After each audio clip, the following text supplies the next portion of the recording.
Could William and Catherine be pulling ahead of Harry and Meghan when it comes to charitable fundraising in the United States? A new report has put the spotlight on exactly that question, and there is one number that has grabbed people's attention: 14.3 million US dollars. But here is the catch. This is not simply money William and Catherine personally raised, and it doesn't automatically prove that their charity is more effective. So, what do the actual figures tell us? And why has this comparison reignited the debate between the Wells and the Sussex families? Welcome back to The Royal Celebrity.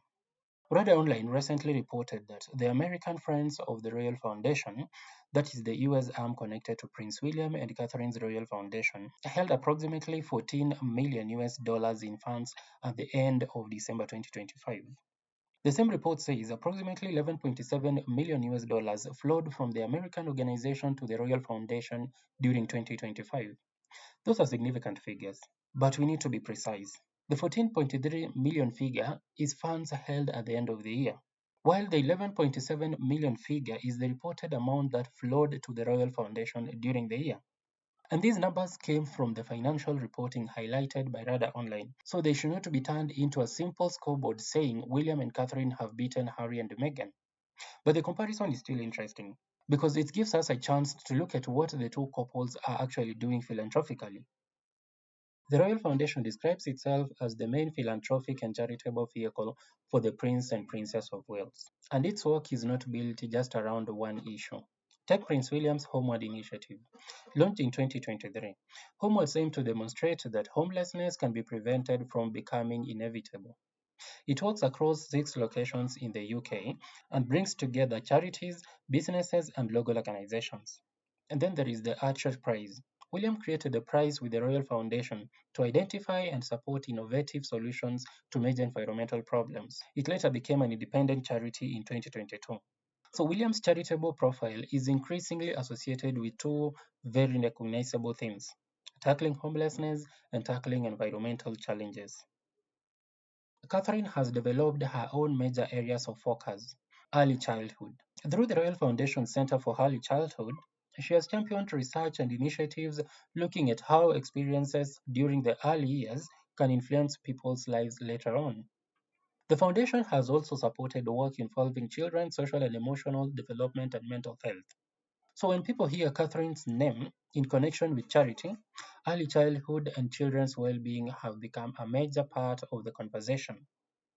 And that matters because these are not simply one-off appearances. They are long-term areas of public work. This is where the comparison needs some balance. Harry and Meghan's actual foundation is also a genuine charitable organization with documented financial activity. In 2023, financial reporting showed around 5.3 million US dollars in donations, with approximately 1.3 million directed towards grants and charitable causes. Archwell has also highlighted initiatives such as Parents Network and work supporting women, mental health, and communities. So it would be inaccurate to suggest that Harry and Meghan are not involved in charitable work. They clearly are. The more interesting question is how their philanthropic approaches compare. Part of the reason is that the two couples now have different public roles. William and Catherine are senior working royals. Their charitable work is closely connected to their official public responsibilities and their future positions as king and queen. Harry and Meghan, meanwhile, operate independently from the royal family through organizations including Archwell. That means their charitable work is naturally presented through different platforms. And when financial figures appear, it's almost inevitable that people start comparing them. More money doesn't automatically mean more impact.